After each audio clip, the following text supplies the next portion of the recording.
Welcome in to the original, the best supernatural news on a Wednesday. I'm the Cruiser. Right over there is the Bruiser. And we're doing it on a Wednesday. We're just going to cut right to the chase. We have so many stories today. And believe it or not, Bruiser. Oh, wait a minute. I got to give you a proper introduction here. We got to bring him in right now. He's the one, the only, the BCB, the big cuddly bear, Beer City Bruiser. Bruiser, how you doing? I'm doing fantastic. You said we have a lot of stories. Got to get right into it, huh? We're going to get right into it. First, let's update everybody. As you know, this is the first supernatural news since the big fondue machine was put into my chest. I have both cheese and chocolate running through it. That's right. I had a little ablation done. Not a little ablation, turns out. No. It turned out to be more than you expected. Yeah. I went and I read the report after surgery, and I was told in the hospital room, although I wasn't all that, let's just say I wasn't all that aware.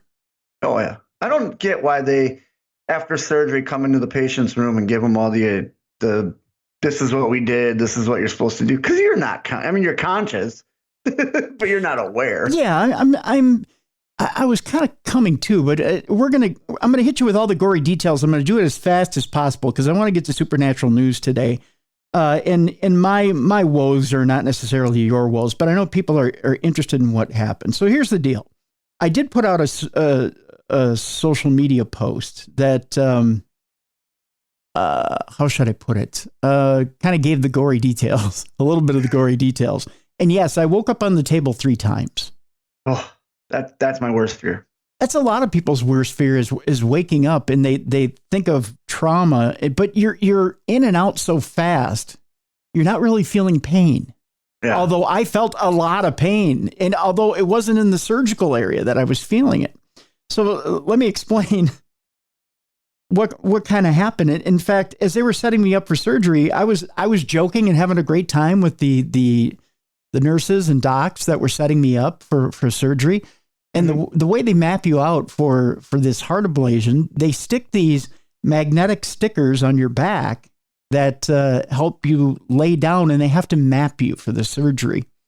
Now, when they map you, it takes 2 hours, and you're in a semi-conscious state. But what they do is they use fentanyl and Dilaudid to put you in the semi-conscious state. Now, you're not really in it, so you don't really feel it. You're kind of out of it. Yeah. Okay, so you don't really know, right? You're awake, but you're not there. Yeah.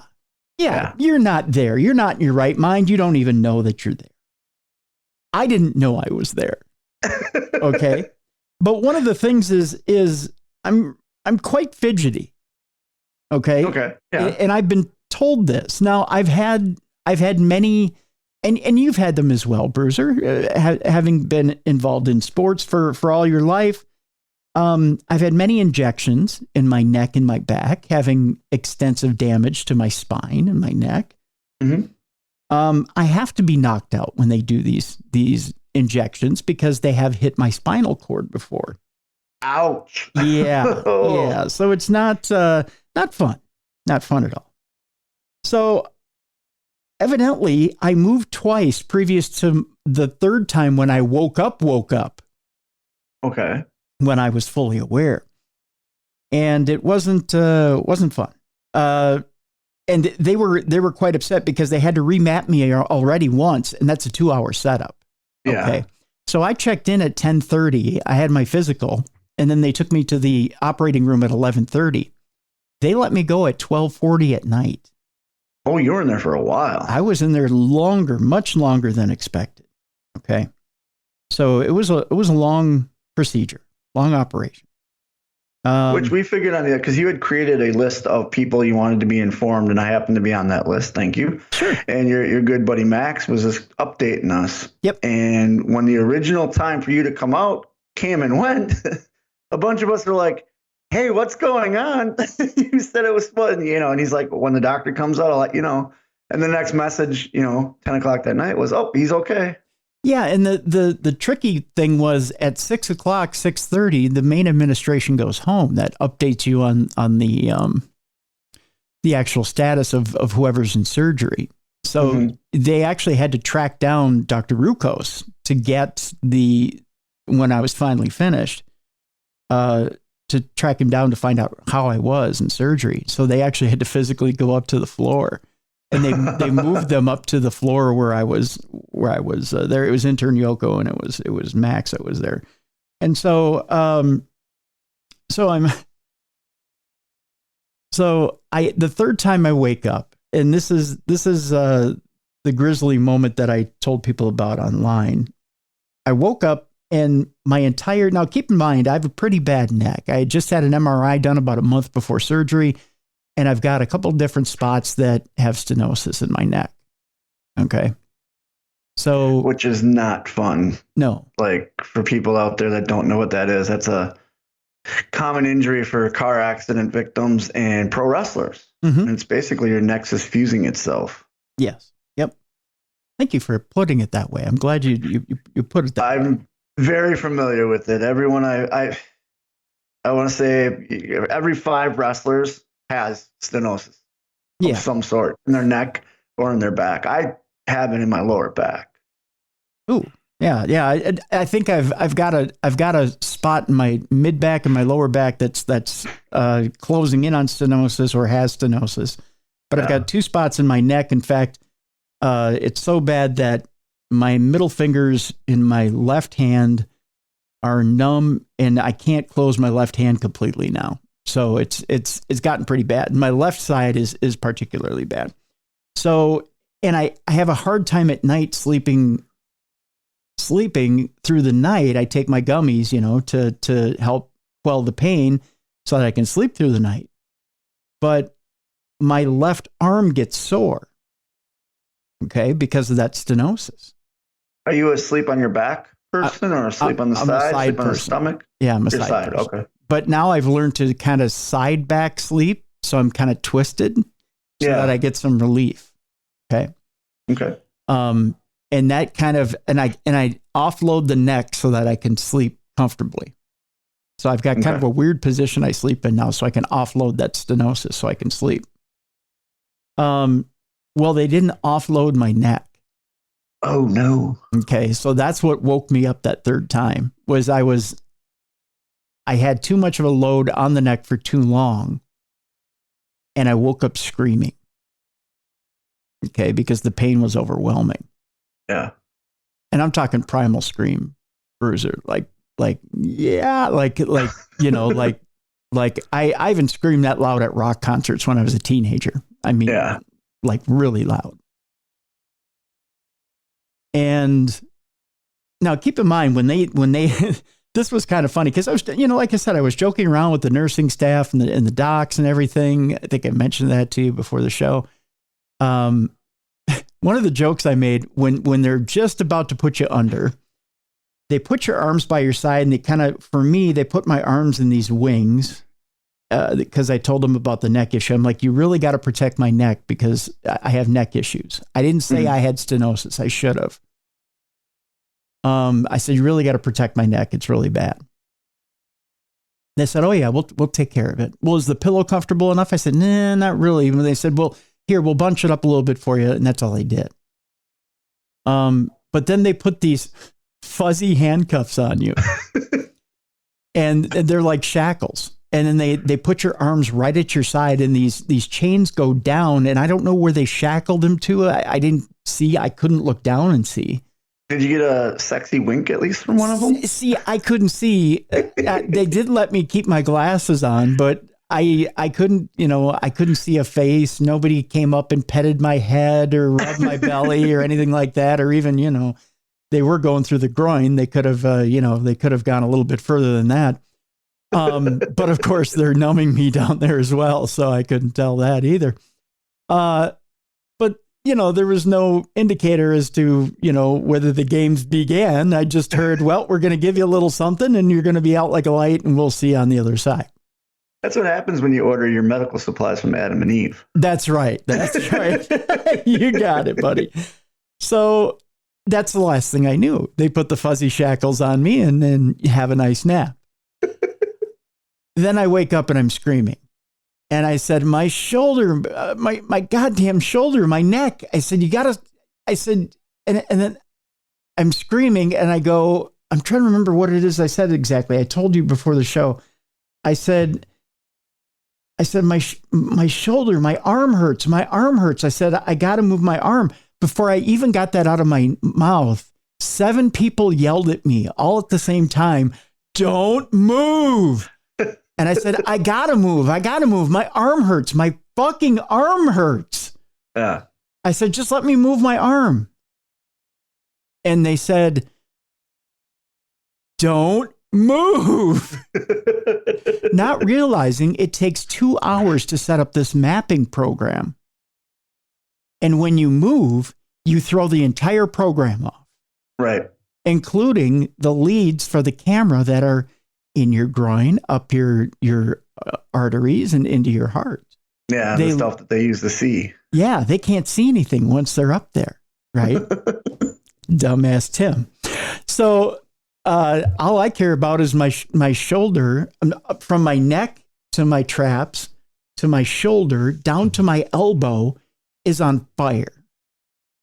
Like, and that's all because of the stenosis. It has nothing to do with the surgery. It has nothing to do with the surgery. I'm not having a heart attack on the table. Right. It's nothing like that. Nothing like that. Right.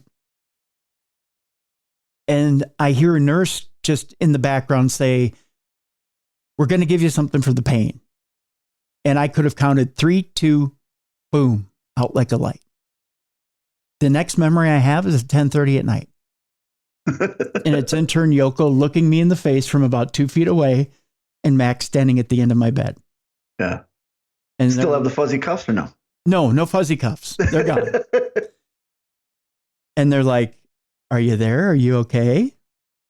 And I'm like, "Yeah." "Are you?" Why are you so close to me? Yeah, I'm like, "What's going on, buddy?" And evidently, I had been awake for 3 hours. I had no idea. But see, it was the combination of the fentanyl and the Dilaudid. I guess with that third time when I woke up screaming, Dr. Rucco said, "Well, F that S. I'm putting him down." Yeah. And he put me down. In fact, it was in the letter or the ablation report that it basically said, if we have to do this again, patient will be under general anesthesia. So this asshole keeps waking up. We got to knock his ass out. That's right. So evidently I made a good impression on Dr. Rucos. But in that, it wasn't just 1 or 2 hits to the heart. They had to go up both sides of my groin, and it was multiple ablations. And when we're talking multiple, we're talking they didn't even list how many times they had to burn the heart. Really? Yeah, and that they had to work their way towards the center because there was a particularly tough place in the center that they had to get to. Mm-hmm. I'm not gonna bother reading the report to you guys, but they talk about going towards the left ventricle, the right ventricle, and the paragraph is impressive that describes the procedure.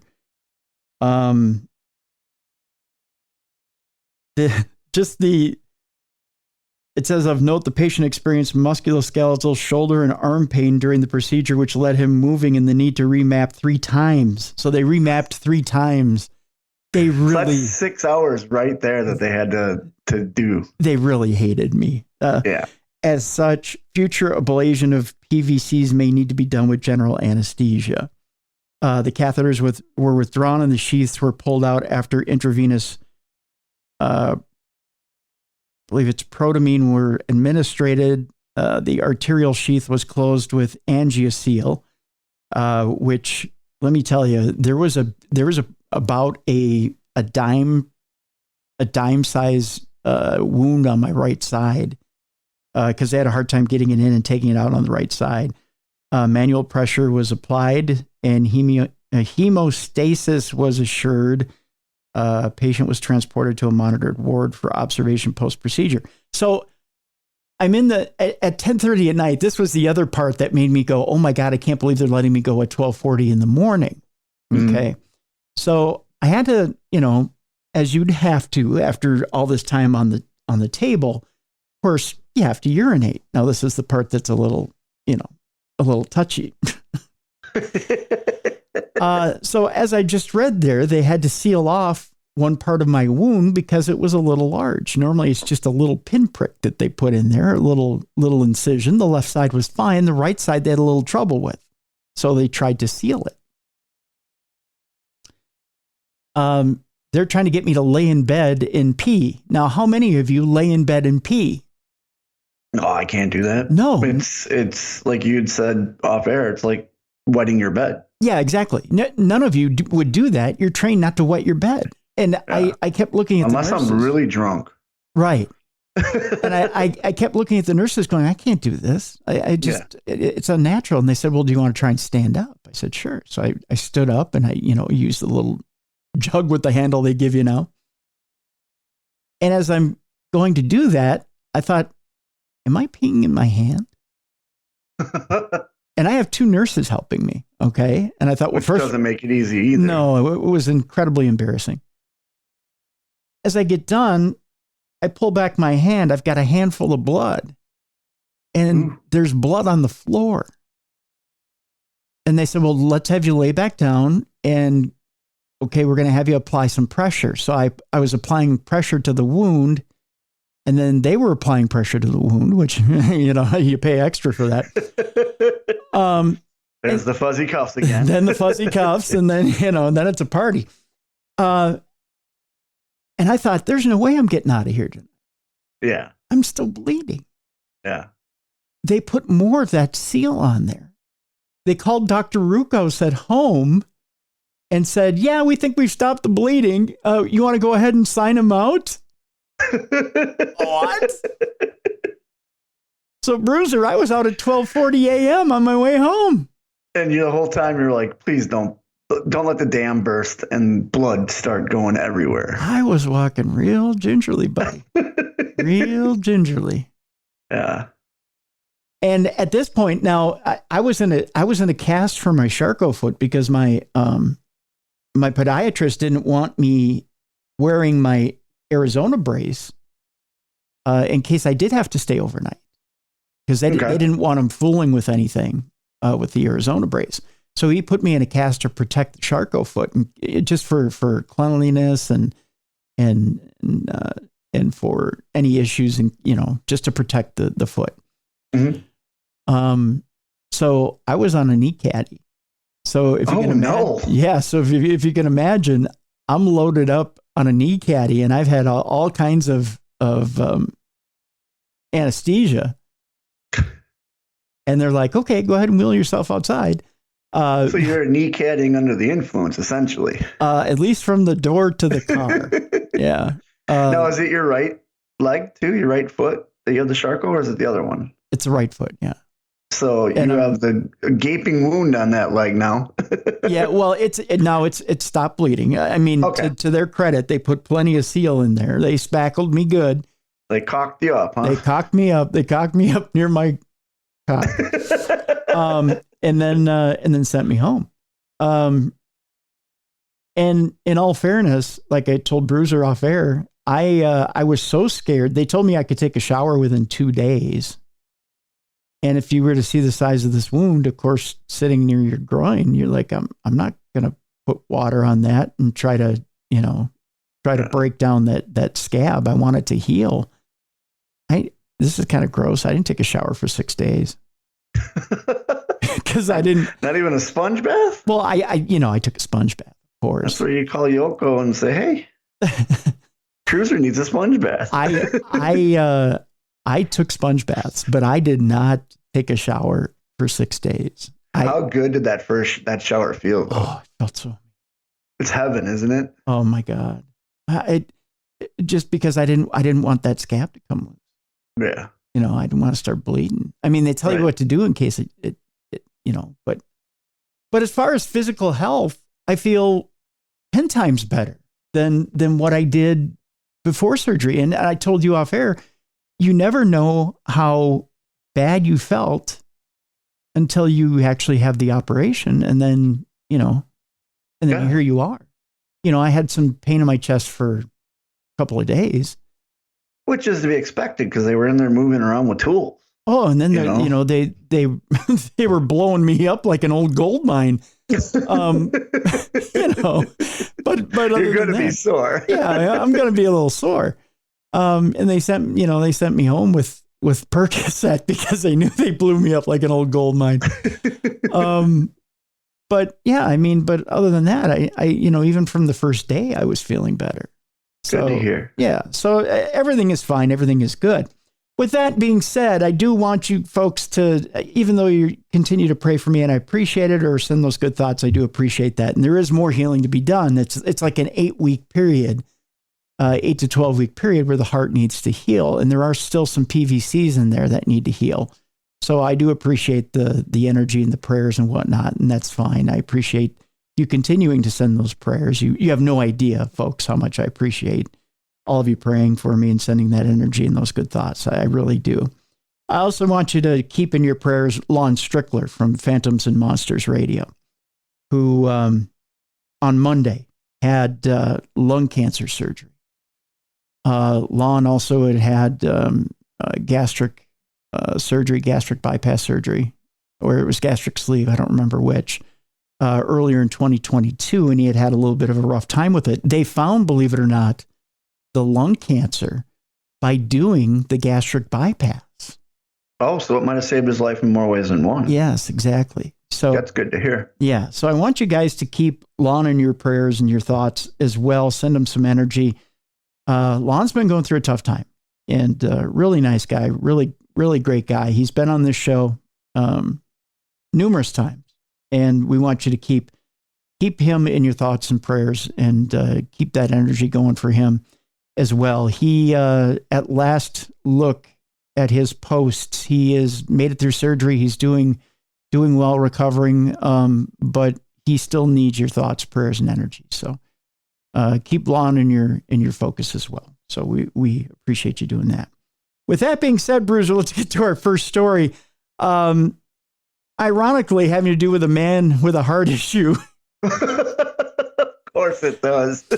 Good segue. Yeah, at a Las Vegas blackjack table. Got to thank Tom for this story. A dealer kept playing after a man had a heart attack at a Las Vegas blackjack table. Evidently, it doesn't stop even though you're having a medical issue. You if you still have chips, you're still in the game. Do you think when he started having the heart attack, he grabbed his chest and started hitting the table, and the dealer thought that just meant hit? Yes. Okay, I'll keep hitting you. Like, you're at 25 right now. Okay. That's exactly what it is. The family of a man who died in Las Vegas is suing the casino where he suffered a heart attack. The lawsuit says that David Jagalinzer of Florida was playing blackjack at the Wynn. Keep that in mind when you're in Vegas. Yep. Never go to the Wynn if you have medical issues. Or that table might be haunted now. It's true. It may be. Yeah. When he collapsed and slammed his head on the table, evidently slamming your head on the table is the big hit. That's the one where the dealer's like, oh, you don't want more cards. There's something going on, huh? Is that a stay, sir, or does that mean you want more? Despite having his head down on the table, the dealer continued to deal cards to other players at the table for roughly 20 minutes. Oh, geez. That's more than one hand. Talk about being afraid your pit boss might get pissed off if you stop dealing. Yeah. When a new dealer arrived at the table, they noticed that Jagalinzer did not appear well and called for help. Employees attempted to use a defibrillator to start Jagalinzer's heart until paramedics arrived. He was rushed to the hospital but suffered severe brain damage. Yeah. If you're gone that long, you're going to suffer brain damage. Jagalinzer died 6 months later due to a lack of blood flow to his brain. He lived for another 6 months. Wow. Yeah. Lawyers for the family claimed that Jagalinzer would not have suffered the injury if the employees at the Wynn had provided timely medical care. Jagalinzer remained slumped over on the blackjack table with his arm extended onto the table for an unreasonable amount of time when no one employed by the Wynn intervened or checked to see if Jagalinzer needed medical attention, the lawsuit said. The lawsuit also notes that employees should have intervened immediately because becoming unconscious at gaming tables is a violation of Nevada gaming law. I love that. That's a law. Well, I suppose it has to be with as many old people that are there as there are.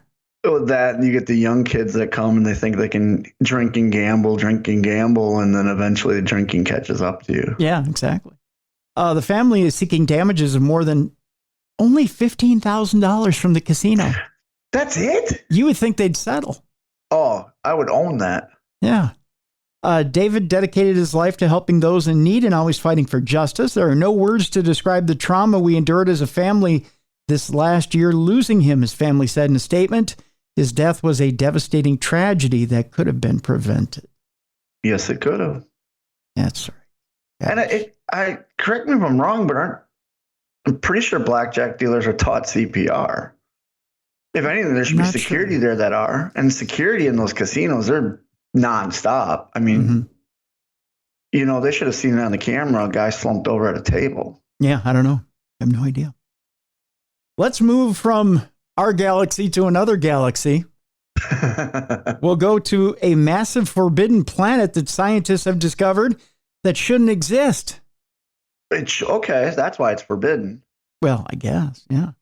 TOI 502b, easy, it just rolls off the tongue, is so massive that it suggests our best theories about how planets form are falling short. In other words, we don't have any idea anymore. So basically, it shouldn't exist because it's proving everybody wrong. Yeah, exactly. Ignore that planet. It knows nothing. That's right. Scientists have discovered a huge Jupiter-sized planet orbiting a very small star, a combination described as forbidden by one researcher because it challenges theories about how planets form, reports a new study. The newly discovered exoplanet belongs to an exceedingly rare population of forbidden worlds that raise questions about how the smallest and coolest stars in the universe, known as M-dwarfs, manage to host gas giants. I'll tell you why, because anybody can get gas. See what I said? Oh. I was going to say, you and I are gas giants. See? M-dwarfs, also known as red dwarfs, are typically less than half the mass of the sun, but what they lack in heft, they more than make up for in abundance and longevity. Unlike, so the little guys can go. Yeah, unlike us. I don't know. These cool and faint dwarfs are by far the most common type of star in the Milky Way, and they're expected to burn for trillions of years, orders of magnitude longer than the projected 10 billion lifespan of the sun. As a result, scientists have been long been fascinated with the properties of M-dwarfs, including their potential capacity to host life.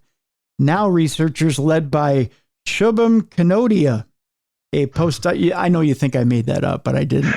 That's totally a Star Wars name. It is, yeah.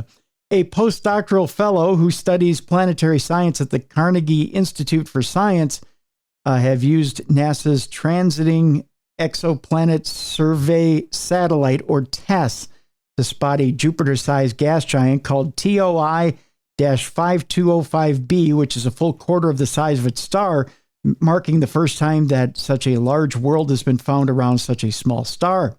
Indeed, Kanodia and his colleagues note that TOI 5025b, which is about 280 light years from Earth, it's a hop, skip, and a jump, has one of the highest mass ratios for M-dwarf planets, which stretches conventional theories of planet formation that cannot easily recreate the conditions required to form such planets.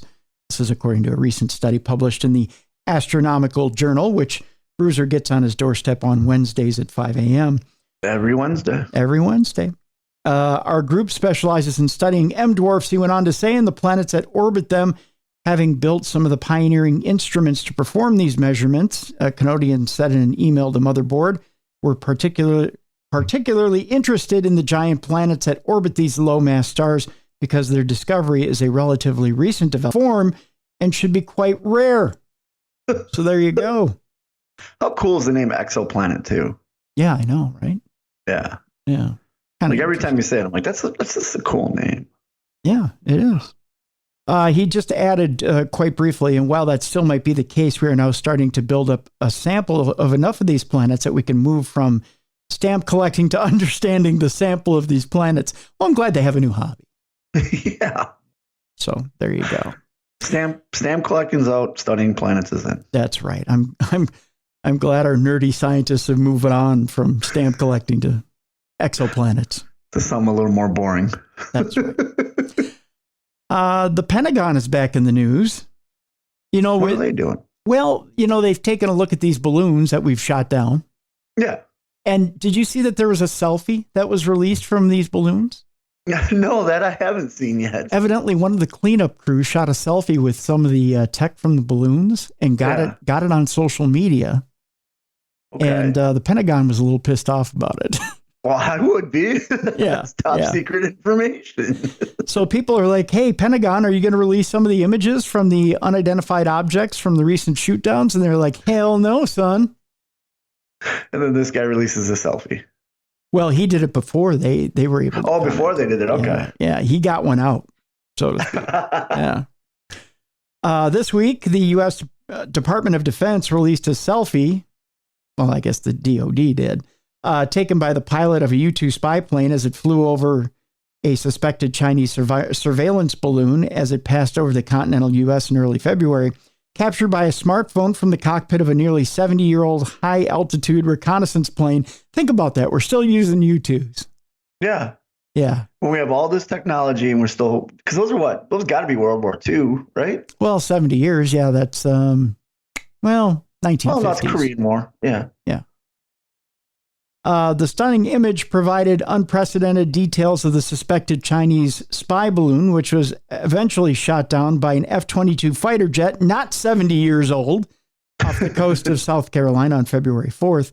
However, the release of the photo has caused many to ask, what about the images showing the three unidentified objects shot down in rapid succession near Alaska, northern Canada, and Lake Huron the weekend of February 10th?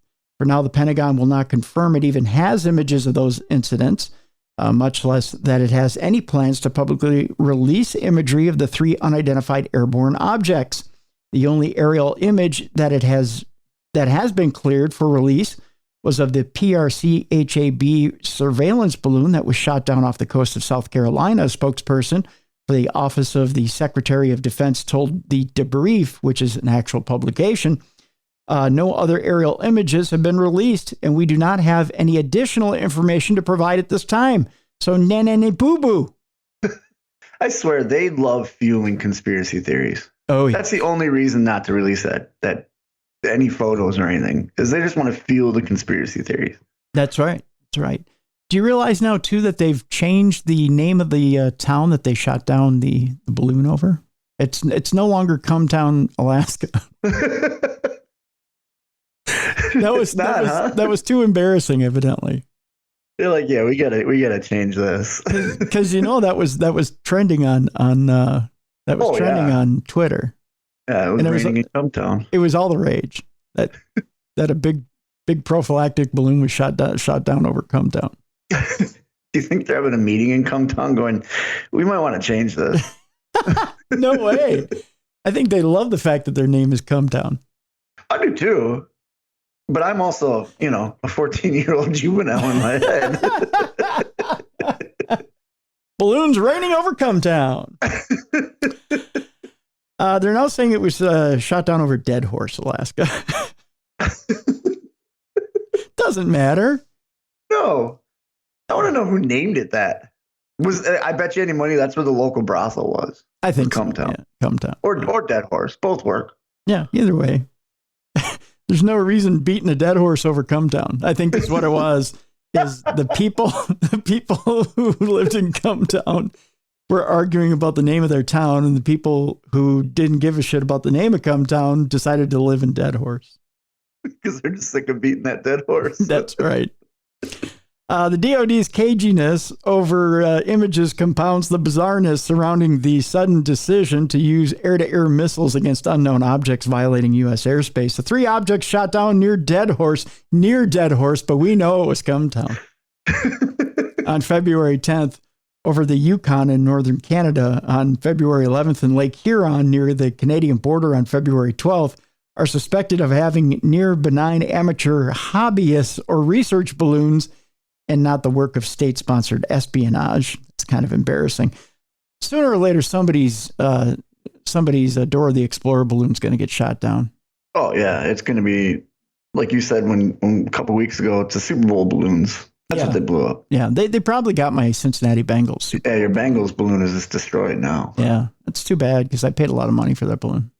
Yeah, well, they paid a lot of money to shoot it down with a $40,000 missile. Sidewinder. Actually, it's more than that. I think isn't it like a $400,000 Sidewinder? That's what it was. Yeah, it was like, oh my God, they spent that much on one missile. Well, it was a $5 balloon. You know, if they didn't shoot all those $400,000 missiles, they can probably update the technology so they're not using 70-year-old planes to try and take pictures of stuff. You know, you're right. Yeah, yeah. I'm no math genius, but well, the F-22, I suppose, costs a few $1 million too. I mean, that's what shot it down. But yeah, but you know, the U-2 to follow it probably takes up a lot of fuel. Yeah, it's not cheap. You're not talking an economic solution to follow a balloon. No. Speaking on the condition of anonymity, which is a fun word to say, as they were not authorized to speak on the record about the recent incidents, a U.S. intelligence official told the debrief the objects behaved like balloons and that RF and VHF signals were also reportedly detected from the objects during the daylight hours, which is consistent with transmissions that would be detectable from the small payloads carried by some hobbyist balloons. But they're because it's only during the day and government balloons work 24 hours? I have no idea. Therefore, let's shoot it down. Following queries from the debrief, multiple Pentagon officials declined to comment on the detection of daytime radio frequencies from the objects. Their quote is, "These three objects were most likely balloons tied to private companies, recreation, or research institutions studying weather or conducting other scientific research. So kill it!" Said President Joe Biden during a national address on the shoot downs, where he also spoke about the DoD's investigation of unidentified aerial phenomena. However, U.S. officials also acknowledged that they still don't know for certain what was shot down. Just 1 week after the downings, military officials said they were calling off the unsuccessful search for debris, meaning the objects would likely remain unidentified. In other words, let it lie. We did enough to it already. Somewhere there's a 10-year-old crying because his dad got him this blimp, this radio-controlled blimp. And his first day trying it, the military came in and shot it down with a Sidewinder missile. Way to ruin my 10th birthday, Army. Dad, can we get another one? Hell no, son. I'm not trying that trick again. Let's move on, shall we? Scientists believe that they've been contacted 4 times by aliens. This is a specific group of scientists that believe they've been contacted. The prospect of not being the only life form in the galaxy is something to which astronomers are dedicating their work, whether it be reported UFO sightings in the sky or apparently seeing an alien on camera. There's genuine interest in finding out what else is in the universe. However, it seems we may have just got our clearest message yet. That's according to this article. Scientists from Australia have discovered an impossible spinning object in space that sent repeating radio signals to Earth every 18 minutes. Ooh. Yeah. A mysterious object that is just 4,000 light years away from Earth is unlike anything ever seen in space before, astronomers have said. The object was discovered by a university student working on his undergraduate thesis and is emitting a massive burst of radio waves 3 times each hour. Dr. Natasha Hurley-Walker from Curtin University International Center for Radio Astronomy Research took over the research after the student found out about the signals. Speaking to News, Science, and Nature, she said that object was appearing every 18.18 minutes, which had never been noticed before. She adds that was completely unexpected. It was kind of spooky for an astronomer because there was nothing known in the sky that does that. And it's really quite close to us, about 4,000 light years away. It's in our galactic backyard. The scientific community is now trying to figure out what they've discovered, with Hurley-Walker concerned that it was aliens. She explains, if you do all the mathematics, you find that they shouldn't have enough power to produce these kinds of radio waves every 20 minutes. It just shouldn't be possible, but that's quite unusual as well. We only know of one white dwarf pulsar and nothing as great as this. Of course, it could be something that we've never even thought of. It could be some entirely new type of object. Scientists and astronomers from all over are now working to find out what this signal is. They were able to establish a few facts about the mysterious wave after going through years of data. They believe that the object is around 4,000 light years from Earth, is extraordinarily bright, and has a very strong magnetic field, but there are still a lot of unanswered questions surrounding it. This is not the first time scientists have admitted that they might have had contact with extraterrestrial life. In 2017, Harvard University astrophysicist Avi Loeb spotted an unidentified object passing through our solar system. Oh, you know that object was? What was it? It was Oumuamua. Oh, that's right. Oumuamua. That's right. The Hawaiian word roughly means scout. And experts noted that it was much shinier than any asteroid or rock that has been discovered in our solar system. Another incident was when a star called KIC, KEYMOUSE, I'm kidding, I just saw KIC and I had to go for it, KIC 8462852, but was named Tabby Star after Dr. Tabitha Boyajian, who first discovered it, was found in 2015. This is believed to be a product of aliens due to its unrecognizable dips in brightness, which is dimmed more than 20% compared to other star systems outside of its own. The final proof of alien contact comes from the 70s when Dr. Jerry Amen spotted a 72-second blast through a radio telescope from Sagittarius, a black hole in space. The blast did not match any known celestial object, but he noticed the surprisingly strong signal in a column of alphanumerical data. This translated to the word wow, as the wow signal, as most people know it as astronomers couldn't identify the signal from anywhere on Earth or our solar system. They speculated that it could be a message or broadcast coming from another solar system. So there you go. So the aliens are just like, wow. And before we go to break, one last story here. A new documentary explores a town with the most UFO sightings in the world. Really? Okay. I'm curious where this town is. I would have to visit it. It's the small town of Bonnybridge in Scotland. Oh, okay. Yeah. I would love to go to Scotland. And it's become synonymous with sightings of unidentified flying objects. Since the 1990s, the town, which is situated around 4 miles west of Falkirk, has seen a disproportionately large number of UFO sightings, and nobody can explain why. The earliest sighting was reported in 1992 by local businessman James Walker, who had been driving between Falkirk and Bonnybridge when he was stopped by a mysterious luminous star-shaped object that was hovering in the middle of the road. The encounter ended when the object flew off at an incredible speed. In the months and years that followed, hundreds of UFO sightings were reported in the region, including accounts of alien abductions and people being buzzed by strange objects in their car. Even now, decades later, people are still seeing things in the skies over the area. Back in January, a short documentary, The Bonnybridge Files, the town with the most UFO sightings in the world, was released, which explores the phenomena. Go ahead. Phenomena. In some detail. It features an interview with local councilor Billy Buchanan, which has spent years petitioning the government to conduct a proper investigation into the mystery.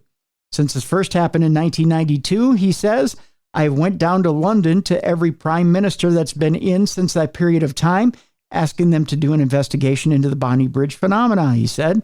When the Scottish Parliament was set up, I went to the Scottish Parliament, the same, and asked them to investigate what was happening in the Bonnybridge area. There's a link to this documentary, and you know what? It's on YouTube, and I'm going to put a link to it in our in the description of this program, so you can go ahead and watch it. I'm going to. There you go. So, little treat from us to you on this. That would be terrifying if you're driving and a UFO buzzes you. Yeah, that's. You know what I mean? Like just. Yeah, yeah. Do you think the aliens fly on the wrong side of the road over there? I think so. Yeah. Like we drive on the wrong side, they fly. I think so. They're probably on the right side of the road and they're on the left side of the road. And they're probably Americanized aliens. Of course they are, Bruiser. Everybody's Americanized. They all fall into our way of life over there. Yes, I'm just so naive. I tell you what, after the break, we'll talk about the end of the world fears as birds are overwhelmingly flooding a street. That's right. Alfred Hitchcock has brought the end of the world with the birds. Elon Musk is talking all Illuminati-ish online. That's right. He's talking on Twitter about the Illuminati. Well, of course he is. He's a robot. And Mason stuff. So people think he's now part of the Illuminati. We'll talk about that when we come back. There's a real-life Addams family that's hearing a little girl crying and smelling rotten eggs in a haunted home. We'll talk about that when we get back. And guess what, kids? We've got Ghostbusters news. As in like the movie? Yes, as in the movie, as in another sequel. Yes, I've heard the rumors. Yeah, I hope this is the official announcement. Can't wait. We'll talk about that. We got a little entertainment news when we get back, and we'll close up the program today with a masturbating walrus. Which is the only way we can close the show. That's right. It's all coming up next. You're listening to a Supernatural News Wednesday right here on the best in paranormal programming. This is Darkness Radio.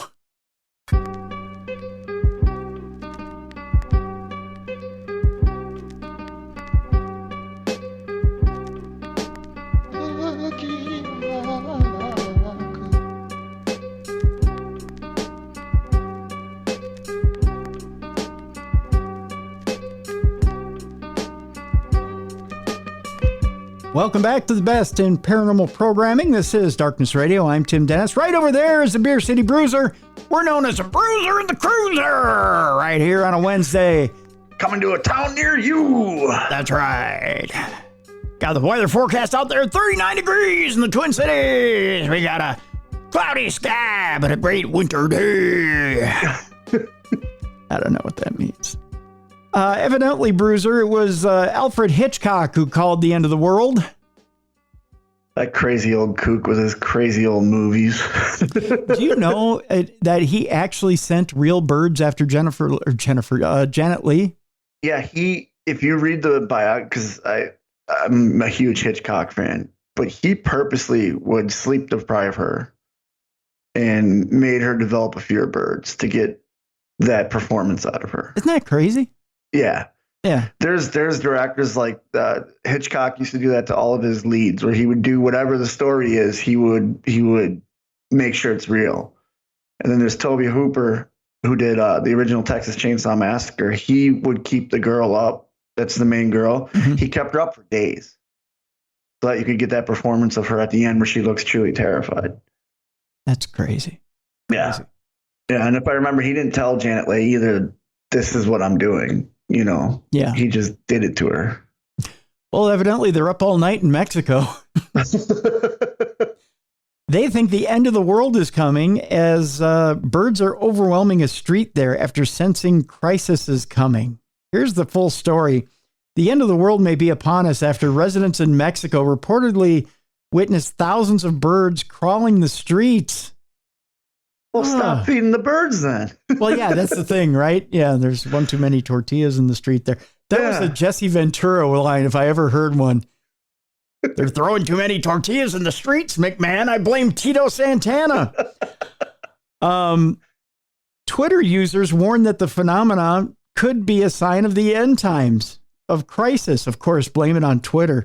Yeah. A mysterious flock of birds have sparked fear and concern after they swarmed a street in Mexico. Thousands of birds line the roads of Mexico, with the congregation leaving some to believe it is a sign of the end times. In a now viral Twitter post, one user captured footage of the thousands of birds and warned of an environmental crisis the birds are seemingly predicting. I don't know. What are they? They're probably tired from flying.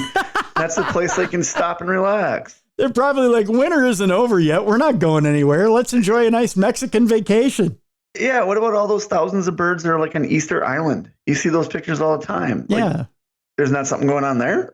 As long as MS-13 doesn't pick them off, they're fine. Exactly. Right. How do we know these aren't drug mule birds and they're just coming to pick up their stuff and fly away for the cartel? Drug mule birds. Mass bird sightings have also been spotted in parts of the U.S. too, with a snap of Texas and a photo of Long Island, New Jersey also shared. Well, yeah, Long Island, of course. Yeah, it's all the pigeons. Yeah, they're pigeons. Those flocks are never a good sign, according to one user, suggesting that the birds always fly away from the danger. What danger that could be is yet to be explained, but many users have suggested a storm is coming as birds flock in their thousands towards Mexico. Well, so wouldn't you be safe if the birds are around you? Because they've taken off from wherever this impending doom is? You would think so. Yeah. If I saw a bunch of birds, I'd be like, all right, cool. I'm safe. I'm safe. I'm where the birds are. The birds are protecting me. Where the birds are sounds like an old 50s doo-wop song. Yeah, it does. Done by Frankie like a Valli. Children's book. Yeah. Where the birds are. Yeah, they say what danger it could be is yet to be explained. Many users have suggested a storm is coming.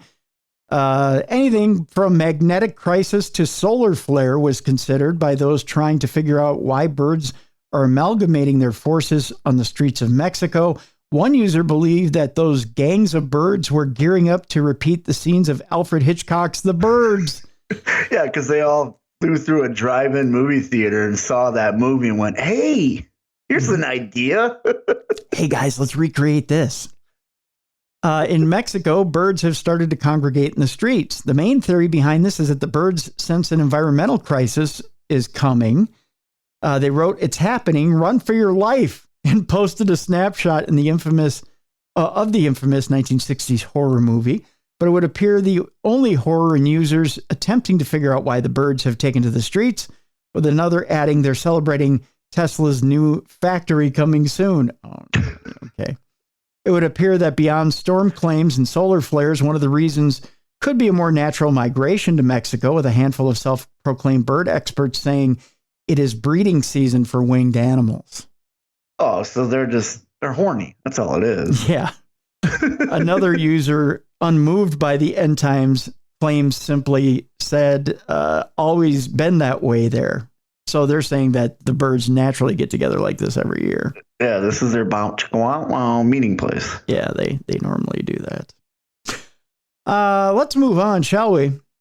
Elon Musk is back in the news. Speaking of Twitter and all kinds of funny things that happen on Twitter. Twitter is, to some people, a cesspool, and to others, it's hours of fun entertainment. Yeah, it depends what kind of rabbit hole I'm in, if I like it or not. So you're 50-50 on the deal? Yeah, Twitter can be toxic at times.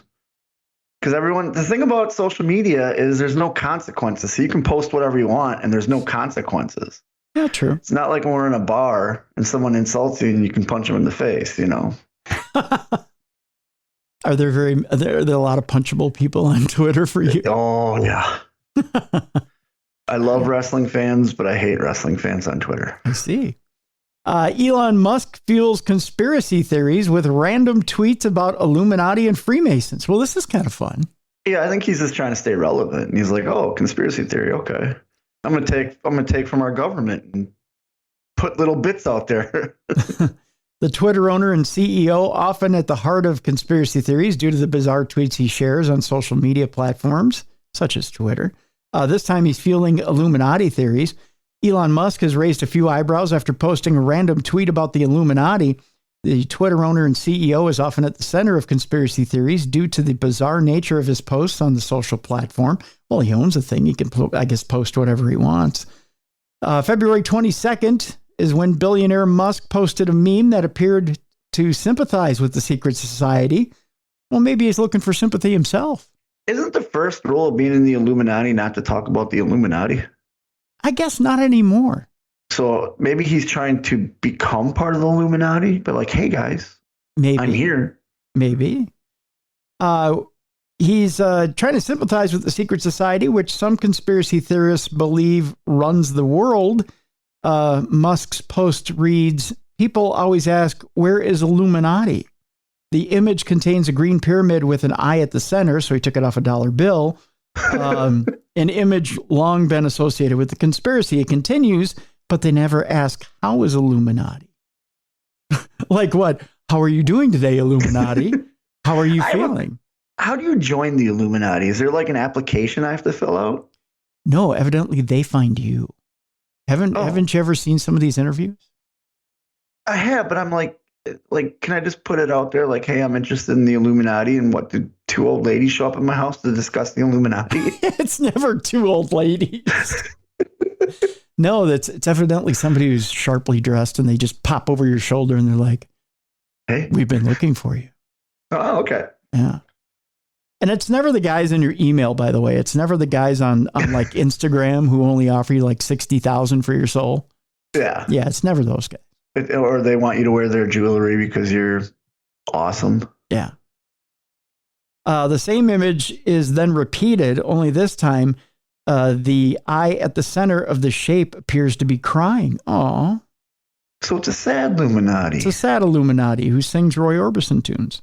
Yeah. In the 16 hours since the post was published, it had received more than 59 million views, 400,000 likes, and more than 20,000 replies. Evidently, there's a lot of people wanting to join the Illuminati out there. Yeah. Yeah. Or they want to know how the Illuminati's doing, because he said, how is the Illuminati? Yeah. Yeah. So maybe they're like, hey, Illuminati, you good? They're all concerned.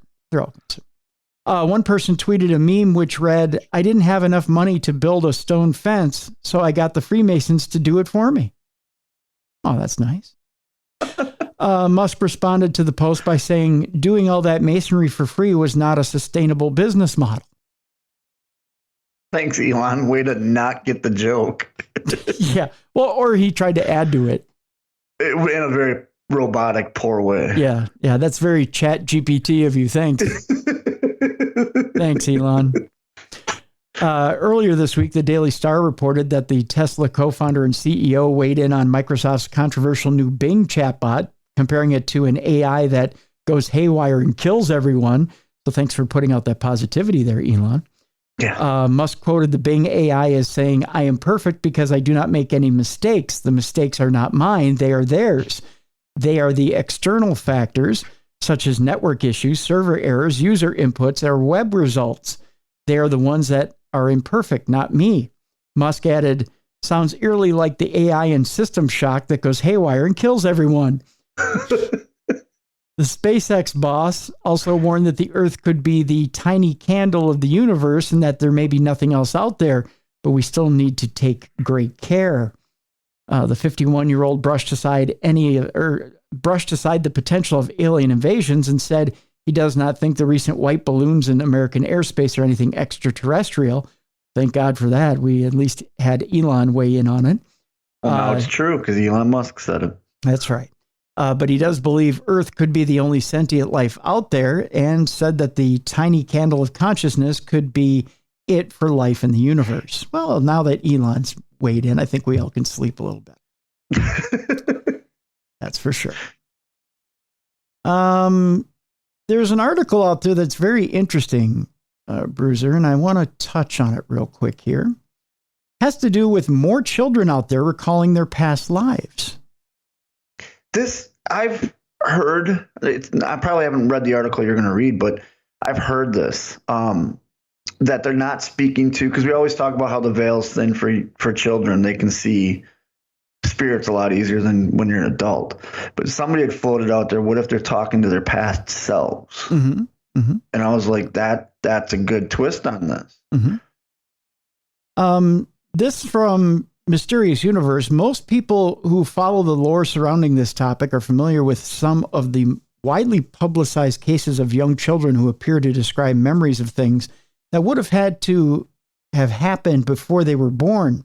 Among the more famous is James Leininger, who claimed to have had memories of being a World War II fighter pilot. And we had James on this program quite a few years ago, supplying many details that matched actual events from that era.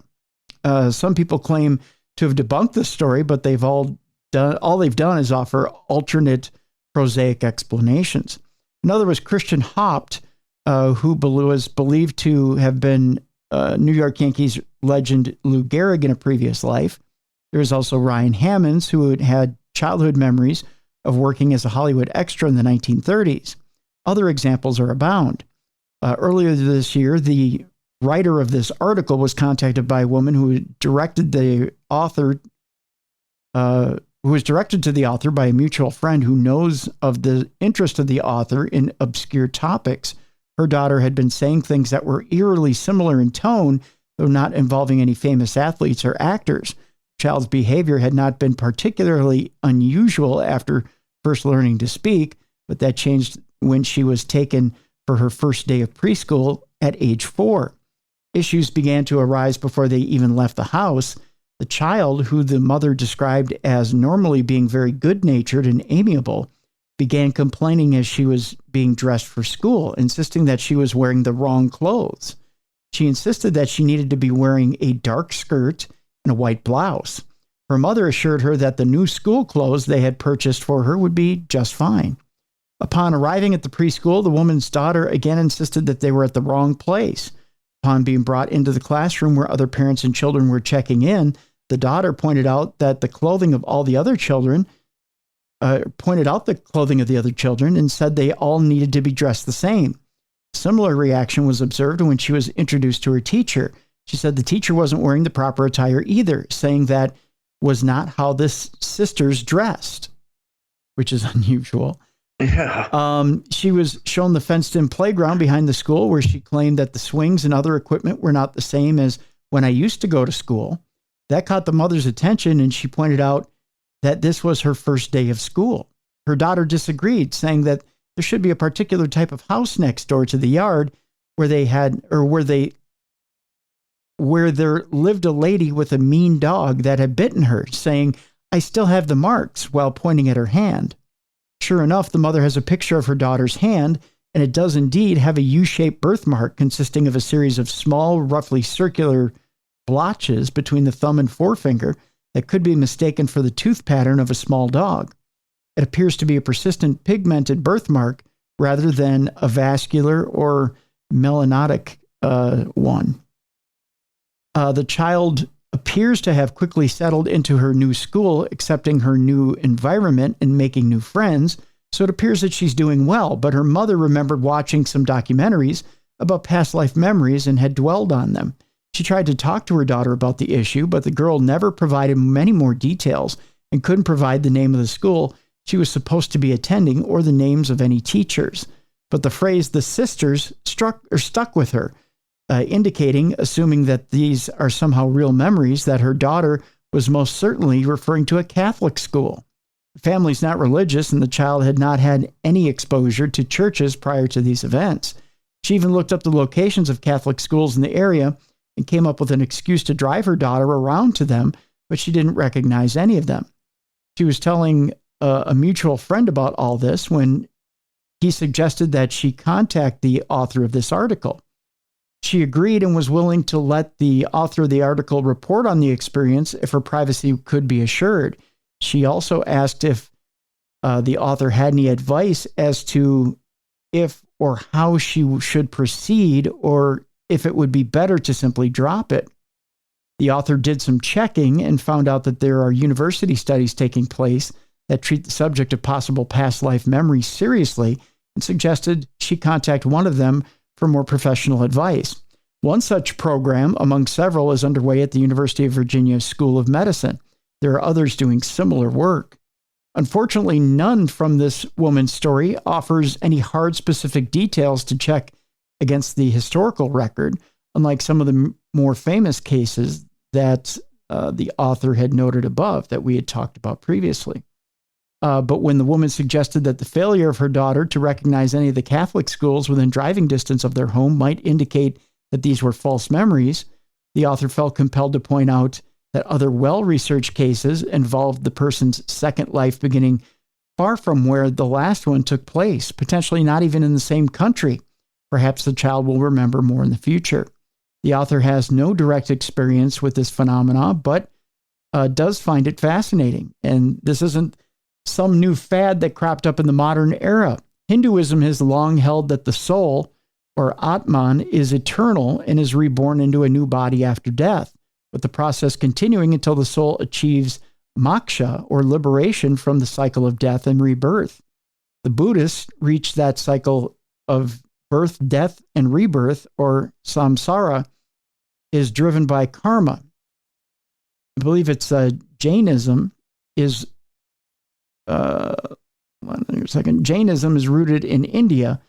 Similarly preaches this type of repeated cycle that the human soul needs to undergo in order to achieve enlightenment. These beliefs have been around for almost all of recorded history. So is it really so crazy to believe that there might be something to it? Now, Bruiser, I'll ask you, do you believe in past lives? And do you believe that you have had past lives? Yes, I do believe in past lives. And yes, I do believe I have had some. And what really sold me on this article was when she said, there's a house next door and a dog bit me. And she showed her hand had the birthmark, because it's thought to be that where you have a birthmark is where you've received a mortal wound in a previous life. Mm-hmm. Normally that's where you received the wound and that's what you died from, but it's later been claimed, nope, that's just where you received a significant wound and it's scarred over. 'Cause some people have more than one birthmark. So that kind of sold it for me. Like, okay, I can see that, Yeah. And I've talked to people that can remember some of their past lives. And then I've talked to people too that have spoken to psychics and stuff and have brought up the reason you act like this is because in your past life this happened. And how do you explain deja vu? Deja vu could also be something along with your past lives where you visit someplace and you're like, I've been here before. I don't remember when, but I've been here before. And that could have been a past life being there. Mm-hmm. So yeah, I totally believe in that. And I believe there's a part of our brain that we can tap into to try to relive some of those memories. We just don't know how to tap into it. And I don't remember if I've told this story on air or not. I had an experience with a healer once who was looking over my Charcot foot. And he was doing a general healing on me, and he kind of focused in on my belly, and he said, you're having some real bad back pain and neck pain. And he said, man, I can really see all the scars within your spine. I said, yeah. And I had never told him about, there's an issue I have within my vertebrae. It's like a whiplash effect within my vertebrae that was seen on a I don't remember if it was an X-ray or an MRI when I was young, like in my early 20s. And he said, I can see those little whiplash effect inside your vertebrae. And he said, but I also see a past life. He said, I see a past life of you as a samurai. And he said, okay. In this past life, you took many swords for your master. He said you wouldn't give up. In fact, you died on a battlefield. But you died with many swords inside you. And he said, you've carried those swords with you throughout many lives. You carry it like a badge of honor or a badge of courage. But it's time to let go of those swords. It's time to let go of those wounds and that pain. And he said, I'm going to pull them out of you right now. And I thought, this is crazy, right? You just right. Like, there's no way. And he goes, this will help you to continue to heal in this life. I'm like, okay, sure, whatever. And he takes and I'm sitting in a chair, right? In the middle of a kitchen. And he takes and he puts his boot like right in between my legs on the edge of the seat. And it's almost like Merlin pulling a sword out of a rock. He reaches right for my stomach and he starts to pull, and I see my stomach start to expand. Really? Like my stomach is full of gas. Yeah. And it won't stop expanding. And I'm really uncomfortable at this point. And he starts to pull, and he pulls one sword out and he throws it. This imaginary sword. I can't see it. Right. And he throws it. And I go, my stomach is expanding. It won't stop. He goes, there's more. There's 13 more swords in you. And he starts pulling one after another out of me. And as he's pulling these swords, my stomach starts to fall. So it starts going back to normal. Yeah, it starts going back to normal. And the pain in my back was starting to subside. And he goes, now you need to make peace with that lifetime. I'm like, how do I make peace with a lifetime that I don't remember? Right. And he goes, you just need to be okay with it. Were you instantly like, I'm okay? Yeah, I'm okay with it. I'm fine. Samurai Tim, we're good. Samurai Tim, we're good. But it was just bizarre. How do you make peace with a lifetime you never remember? Yeah. Yeah. But did he give you advice on how to do that? No. Mm-mm. So you just have to figure it out. Just have to figure it out. That's kind of the weirdness of past lives. And when someone tells you, well, you have this past life and, well, you got to, just be okay with it. Well, how do I be okay with it? Yeah, I don't know what it is. I don't know what it is. And maybe past lives are just there because, you lived it and that was it. I don't know if there's necessarily a lesson from living past lives, Yeah, because you don't really carry anything over into this life. But then again, maybe past lives are the gut feelings we have. Like, how many times have you walked into a situation and just in your gut, it didn't feel right? Right. Or in your gut, it felt, oh, this is going to be good. Yeah. Maybe that's your past life. What you learned in your past life, maybe that's how your body is communicating. Maybe the gut feeling is a past life. It's a theory. Very well could be. Or it could be, you're right. It could be that intuition is just a message of, I've been here before. Or deja vu could be, I've been here before in a past life, or I've been in a similar situation. Don't do this because it got you in trouble the last time. Right. Yeah, it very well could be. But I just remember that experience it had me sold on past lives. I was like, okay, if you could do that, that's impressive. I don't know how else to explain that. It would be cool to find a way to speak to someone from your past life just to know what you've been through.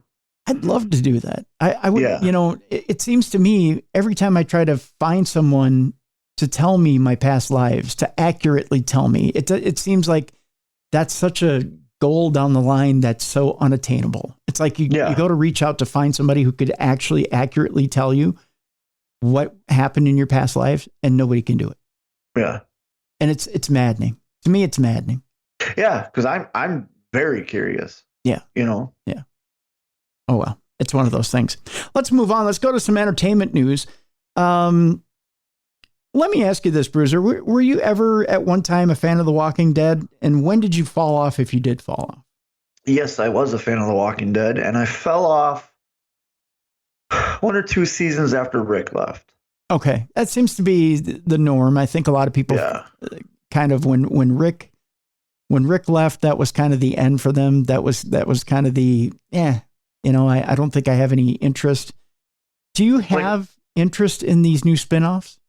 Yes, I do. I'm a big Jeffrey Dean Morgan fan. Mm-hmm.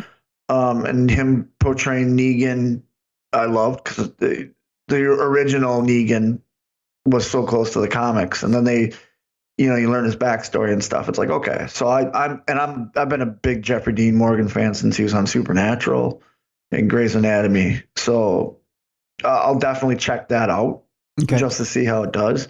I'm also a Norman Reedus fan. So with them moving that to Europe, I believe is what they're doing with Daryl. Yep. I'm curious to see how that goes about. And what I liked about the Daryl characters, he was never in the original comics, but because he was so popular in the TV show, they had to put him in the comics. Yes. And I thought that was really cool. So, but again, like I said, I've been meaning to go back and watch it because it wasn't like it jumped the shark or anything like that. Mm-hmm. It's just other things came up and I really didn't have the time to watch it. But now it's all streaming. I'm probably going to go back and do a rewatch. Yeah, they veered. They took a hard left away from the comic book, and it wasn't alarming, but it was different. It was a different ending from the way the comic ended. It turns out The Walking Dead's Daryl Dixon spinoff has revealed their first French walkers. And we got a little bit of a look at them, a first look. which is interesting. AMC's upcoming The Walking Dead spinoff, Daryl Dixon, received a new batch of first look photos teasing the survivors' unexpected adventure in France. And it's very interesting. We kind of get a look at horse-drawn carriages. Really? Yes, and a very European look to the series. Posted on AMC TV's official Twitter account, one of the photos revealed the first look at horror drama's French walkers, which are set to give Daryl a difficult time during his European escapade.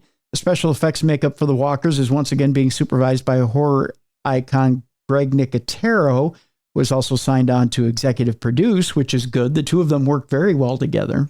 Yeah, Greg Nicotero is another reason that I started watching Walking Dead, because my daughter, obviously getting into special effects as her career, we used to watch the Face Off show on Sci-Fi, and they had him a guest on there, and I wasn't really too familiar, and she knows all of them. She's obsessed with all of them. Showed me some of his work, and I'm like, this is amazing. Oh yeah. And then when Walking Dead came out, you're like, wow, these zombies are the first image I think of when I think of Nicotero is the little girl zombie that Rick encounters in episode 1, and how well done she was.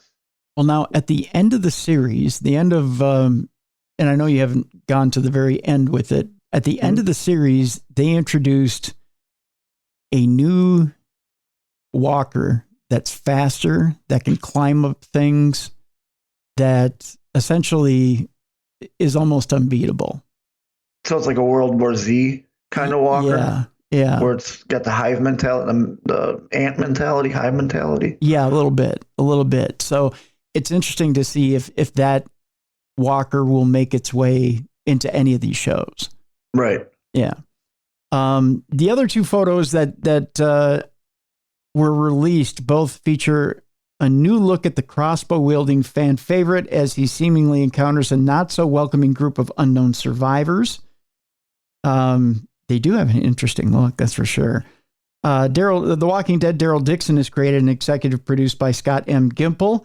I know some people may cringe at that, but also Angela Kang is involved. So there's some good news there. Angela also came up with some very good storylines at the end of The Walking Dead. The spinoff will feature the return of Norman Reedus as he reprises the role of Daryl Dixon for the second time after the original series concluded its 11-season run in November of 2022. Story takes place in France, where Daryl can't seem to remember how and why he ended up on a whole new continent. The series will chronicle his journey through an unfamiliar location as he tries to find a way back home. Now, what you can expect out of this, according to Reedus, the spinoff is expected to reset the Walking Dead franchise, giving the beloved characters and fans a fresh start. He says you learn a lot of things after 12 years of doing a show, and there are certain paths that you inevitably have to go down because there's such a big cast. He says, we don't really have that over there. It's kind of a fresh start for us with all the things that we love doing and just a whole bunch more. So in other words, they kind of have the formula down and they can just kind of get down to business. Yeah. You don't have to do the whole build up to it. Yeah. The series will introduce new characters in the form of Isabel and Quinn, respectively portrayed by Harry Potter vet Clemence Posey and Chernobyl actor, I believe it's Adam Nagaitis, I believe. Posey's Isabel is described as the show's female lead, who's a member of a progressive religious group. Previous set photos suggest that she will become one of Daryl's allies during his journey across France. Meanwhile, Nagaitis' Quinn is an underground nightclub owner in Paris who has somehow taken advantage of the zombie apocalypse to transform himself into a powerful figure. Apart from the Daryl Dixon series, AMC has also announced the upcoming debut of two other Walking Dead spinoffs that we know of. First one's Dead City, which features Lauren Cohen's Maggie and Jeffrey Dean Morgan's Negan, who are set to explore post-apocalyptic Manhattan. Meanwhile, the second show is an untitled Rick and Michonne project featuring the reunion of Andrew Lincoln and Denai Guerrero's characters who got separated during season 9 of The Walking Dead. That one has a 2024 premiere. So we know that one is coming up in 2024 on AMC. Aren't they doing a movie also? No. The movies are scrapped now. Okay, because they decided to go with just spinoffs. Yep, that's going to be an actual series. They originally thought movies, but it turns out that Andrew Lincoln committed to the series. Okay. So that's the Walking Dead news as far as that goes. Now, Ghostbusters 5. Oh, it's going to be good. The last one was really good. Is a confirmation, I believe. It says Sony has confirmed that Ghostbusters 5 is officially on the way. And that's a great thing. Yeah. As Ghostbusters Afterlife deserves a proper movie sequel. Sony is moving forward with the Ghostbusters 5, and that's great news for everyone who enjoyed Ghostbusters Afterlife. Those who fondly remember the first two Ghostbusters movies, directed by the late Ivan Reitman, had to wait more than 30 years for another direct follow-up. I know I have to tiptoe lightly with the people who liked the other Ghostbusters. The all-female cast. Yes. Featuring the return of the original team. Now, while Paul Feig's 2016 Ghostbusters has its fans and received love from critics, the reboot left no real room for it to be set in the same universe due to the original cast making cameos as new characters. Directed by Ivan's son, Jason Reitman, who is an accomplished filmmaker in its own right, Ghostbusters Afterlife ended up delayed more than a year due to COVID-19, but thankfully it proved to be well worth the wait when it finally did arrive in November of 2021. While detractors did accuse Afterlife of drawing too heavily on nostalgia, those who love the film have praised such aspects as the likability of the new cast members and the respectful way in which the classic team was used. There was also a nice tribute included to the late Harold Ramis, even if it went a little too far in changing the Egon Spengler character. Ghostbusters Afterlife was a decent-sized box office success, and naturally there were almost immediate rumblings of a possible follow-up. It took a while, but Sony was finally allowed Afterlife's proponents to breathe a sigh of relief, as Ghostbusters 5 is now on the way. Details on the story, cast, and crew aren't yet available, but considering it hasn't been even a year since Afterlife was released, Smart Money says Sony plans to strike while the iron is hot and make a proper sequel. Afterlife smartly left many doors open for potential continuation as well as further development of its new characters, and now that looks to be happening. With Winston, Ernie Hudson, now a rich businessman who owns the old Ghostbusters firehouse, and Peter, Bill Murray, and Ray, Dan Aykroyd, showing a willingness to strap their proton packs back on if duty calls, there are clear opportunities to make use of the classic cast once again. Winston could serve as boss to a new Ghostbusters team, with Peter and Ray being sort of player-coach types, or perhaps purely mentors to the young squad. And said squad could provide an easy basis for the return of Egon's granddaughter, Phoebe, played by McKenna Grace, and grandson Trevor, played by Finn Wolfhard, plus their friends podcast, Logan Kim, and Lucky, Celeste O'Connor, as well as Paul Rudd's Mr. Groberson. Groberson idolizes the Ghostbusters, and after his experience in Afterlife, he would surely jump at the chance to suit up as a proper hunter and trapper of ghosts. As for the kids, they could be made Ghostbusters in training, perhaps leading to a conflict over just how much responsibility they should be able to handle at such a young age. There's also such precious little known about Egon's family life before he took off to protect humanity from Gozer, or what Winston, Ray, and Peter got up to in the decades before battling Vigo in Ghostbusters 2. So much narrative territory is available to explore that it would be almost criminal to not include Afterlife's story with a Ghostbusters 5, is what it says here in the article. There you go. And I don't know about you, but I cried when Egon came on screen at the end there of Ghostbusters Afterlife. That brought a tear to my eye. I was, because that movie came into my life at a pivotal point because I was a kid. Yeah. And I was obsessed with it because it was such a good movie. Yeah. Yeah. You know? Yeah. I got to wonder, though, does it, with everything that was done before Afterlife, does that tarnish what was done before, or is it just a hiccup in the... I think it's just a hiccup. Okay. It's kind of like when you think of the Halloween series, Halloween 3 wasn't really a Halloween movie because Michael Myers wasn't in it. It's just a hiccup. But there's a whole new generation now. The younger generation kind of worships Halloween 3.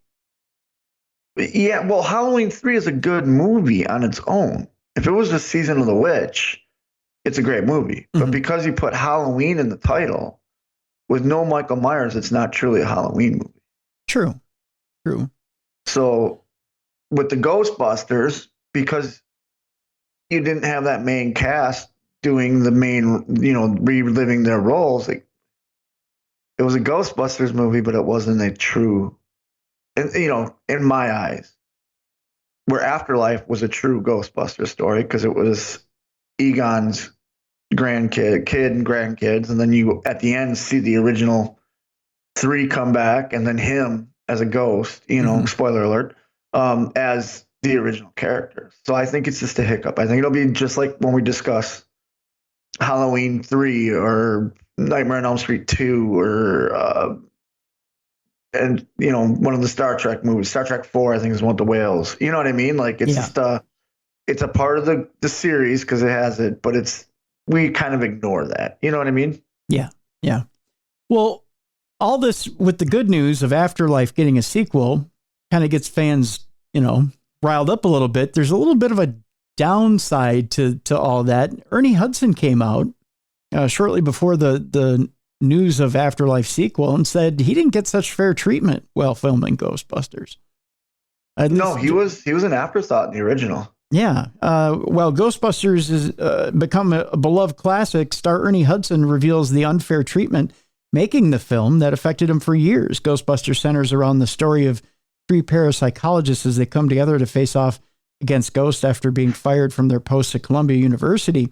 After meeting and hiring a 4th Ghostbuster, Winston, which is Hudson, the team is forced to face off against the terrifying creature to save the world from devastation.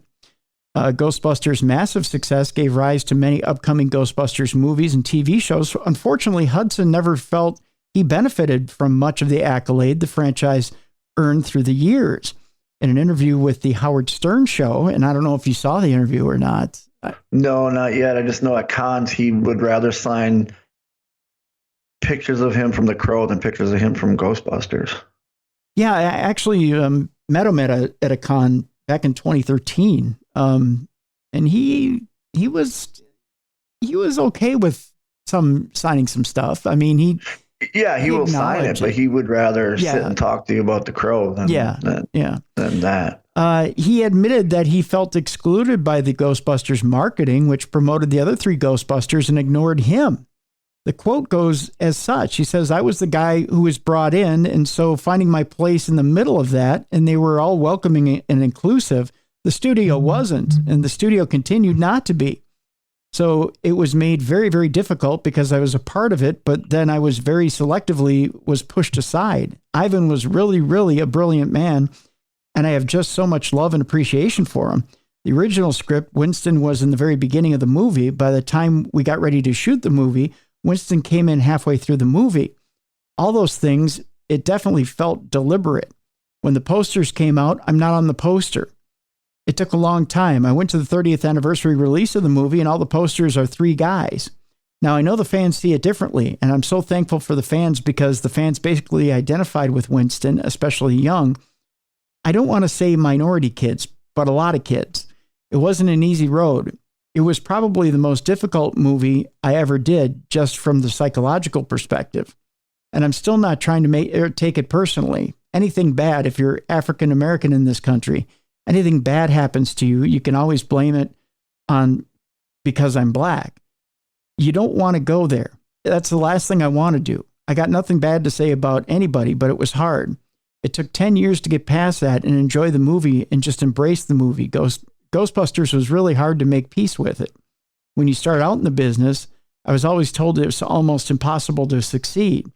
But if you get in a major movie from a major studio and it comes out and it opens number 1, it will change your career. Well, Ghostbusters didn't do any of that for me. I was working pretty nonstop. I did Ghostbusters, and it was 2.5 years before I got another movie. I can, and it says here that it's explained why he was ignored. It says here, unfortunately, Winston was the latecomer among the original Ghostbusters, who were all at least co-workers before putting together the titular team.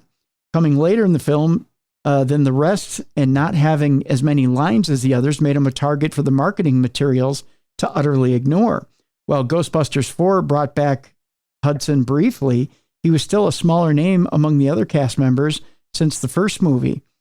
Since Ghostbusters, Hudson did appear on major projects such as The Crow, as Bruiser mentioned, and HBO's Oz. Hudson did reprise the character in Ghostbusters 2 in a similarly underdeveloped screen time. The actor again returned as Winston in 2021's Ghostbusters Afterlife, where the character reunited with the original team in the film's final act.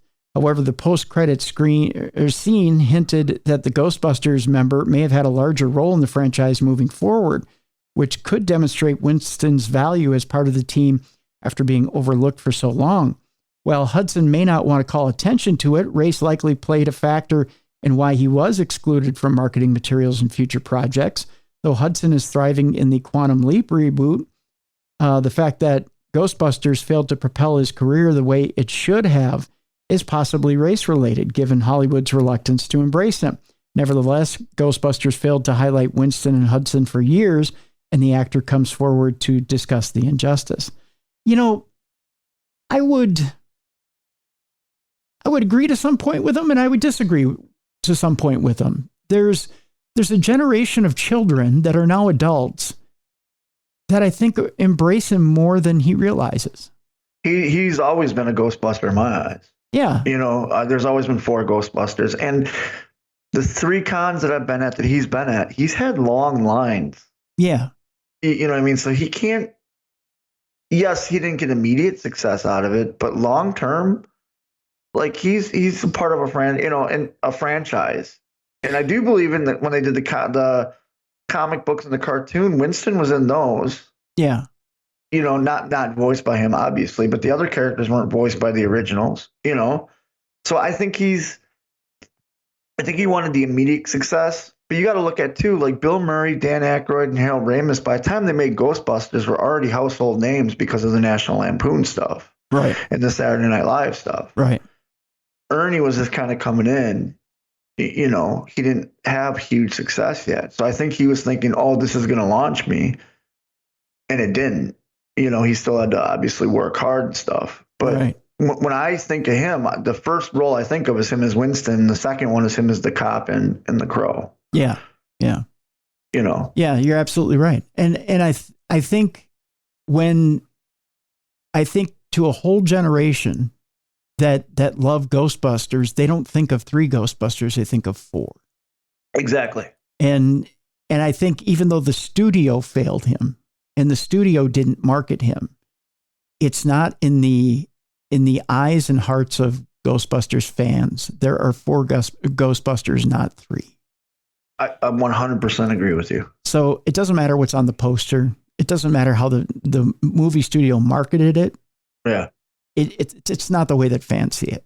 So and when you think of Ghostbusters like a poster, you don't think of with anybody on it. You just think of the ghost coming through the no sign. That's what I think of, the black poster. Yeah.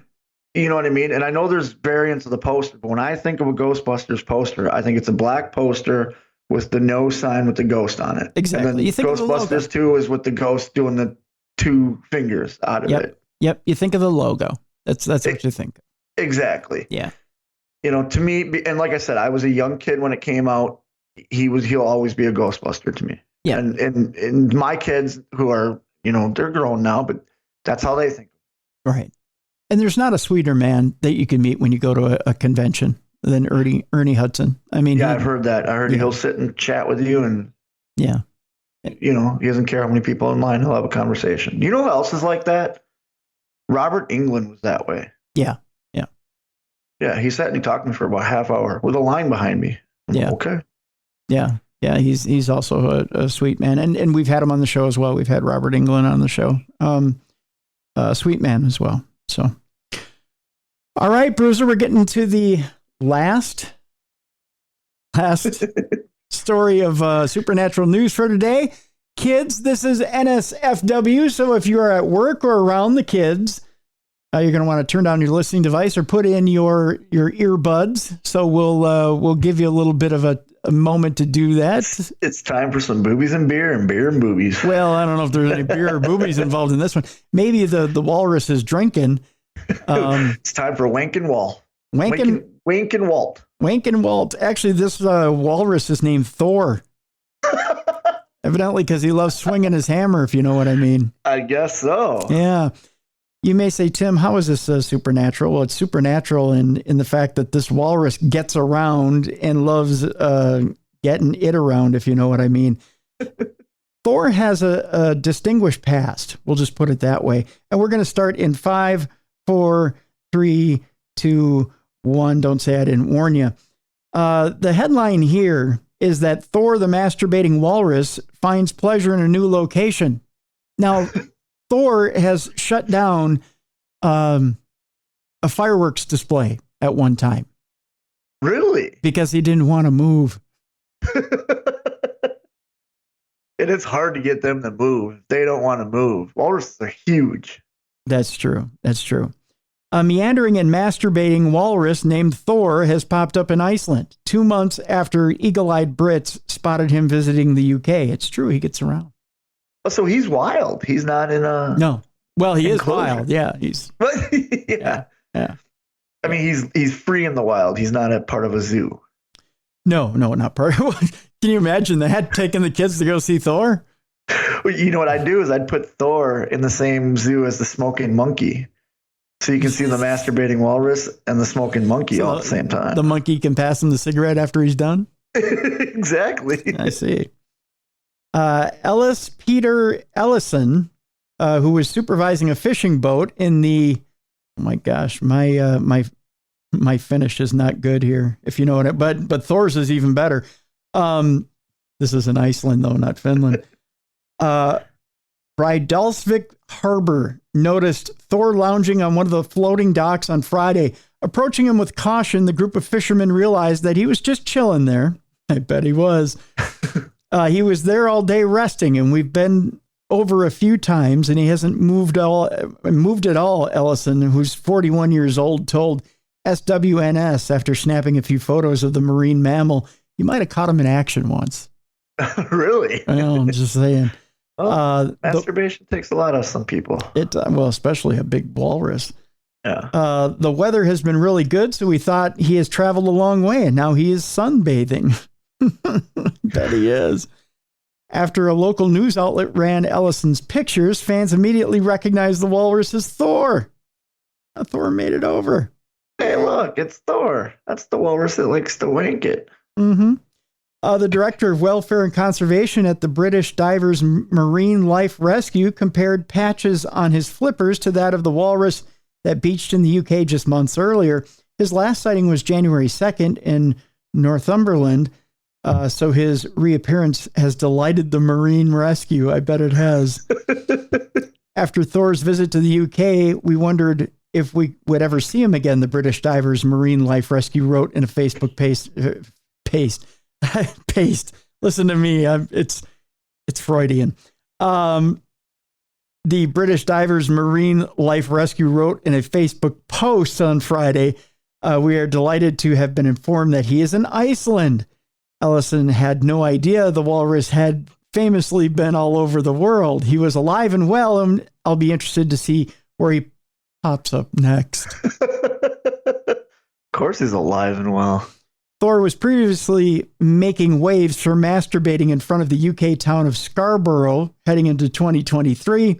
Officials canceled New Year's festivities to protect the blubbery beast, only for him to perform a not safe for work marine peep show instead, rubbing one out with his flipper. Mm-hmm. Good for him. Yep. You know the whole city's watching you. What do you do? Do you want to balance a ball on your nose? No, I'm going to jerk off. He's like, you want fireworks? I'll show you fireworks. While bizarre, IFL Science reported it's not uncommon for wild animals to take part in X-rated solo acts. As for his Iceland plans, Thor's lips are sealed, but something else is out in the open. Just saying. He's adding salt to the sea. That he is.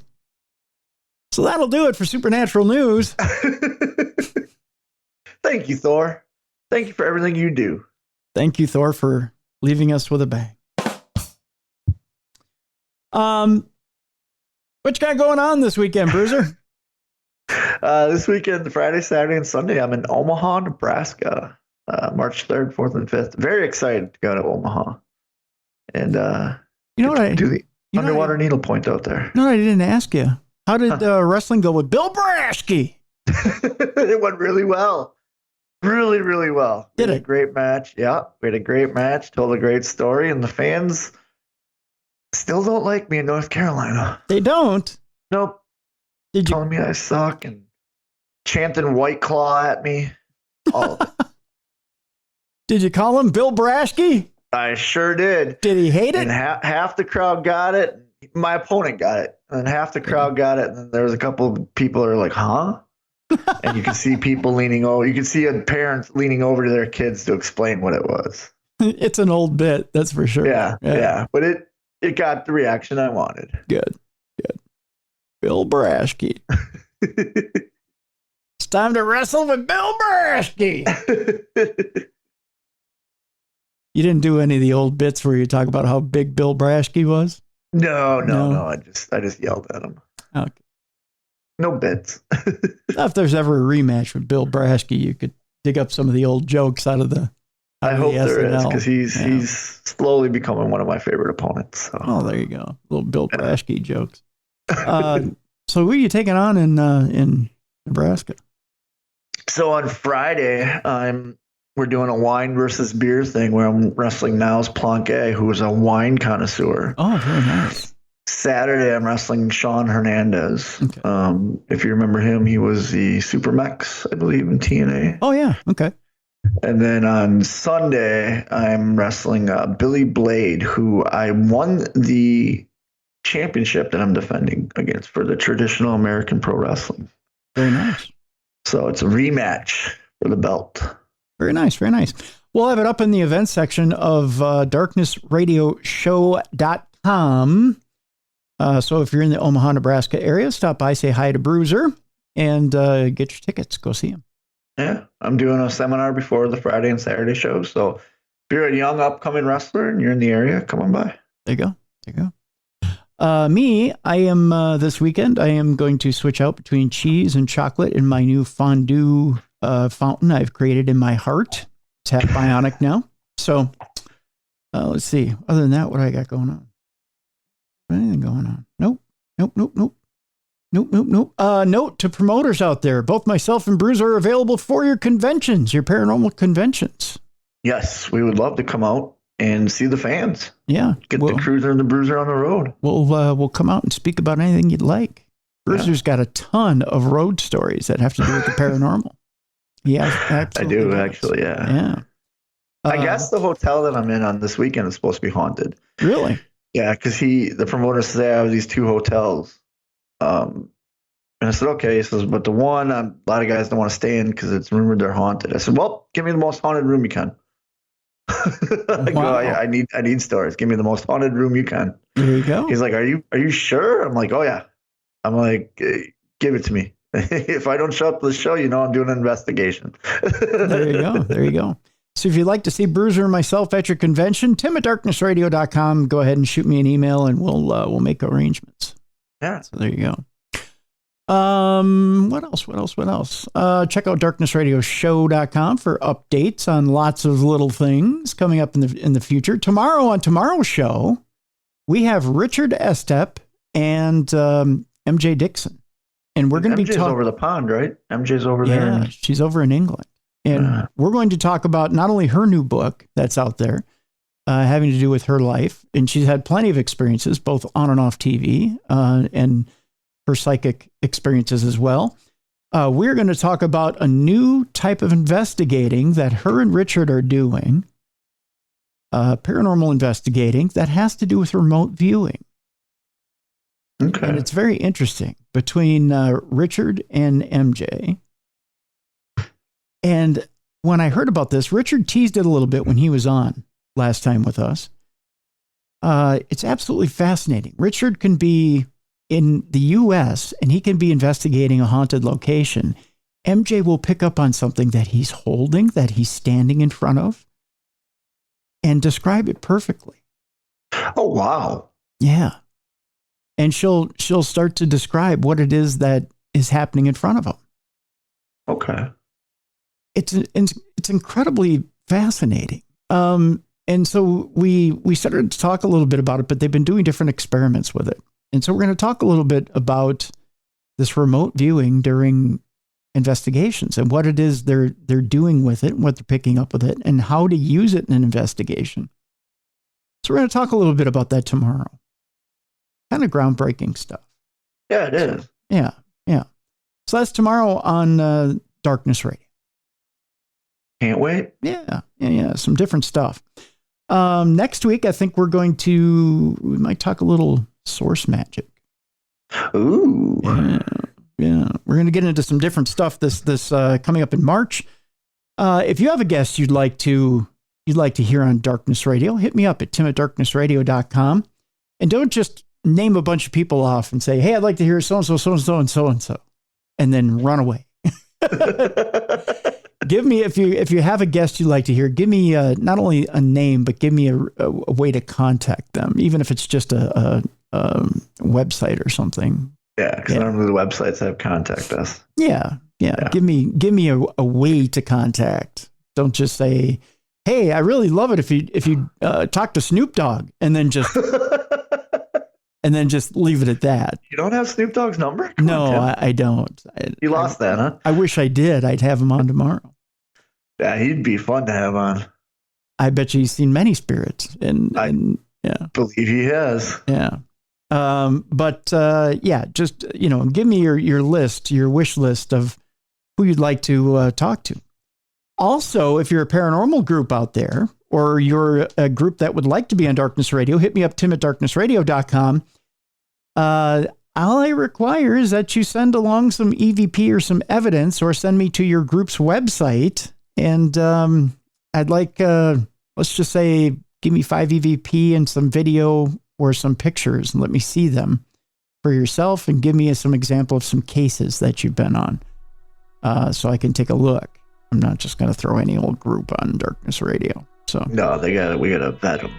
Yeah. Make sure they're good. Yeah, we have to vet you first. So, but that'll do it for today's program. For Beer City Bruiser, I'm Tim Dennis. Thank you so much for joining us today on Darkness Radio. Thank you so much for being a listener of Darkness Radio. We also want to thank our sponsors, Blue Chew, and we want to thank Microdose Gummies, both of them, for being sponsors on this program. And we also want to thank HelloFresh for being a sponsor on our program as well. We love our sponsors. We wish that you would patronize our sponsors, drop a little cash with them, because they drop cash on us and they believe in our mission here at Darkness Radio as well.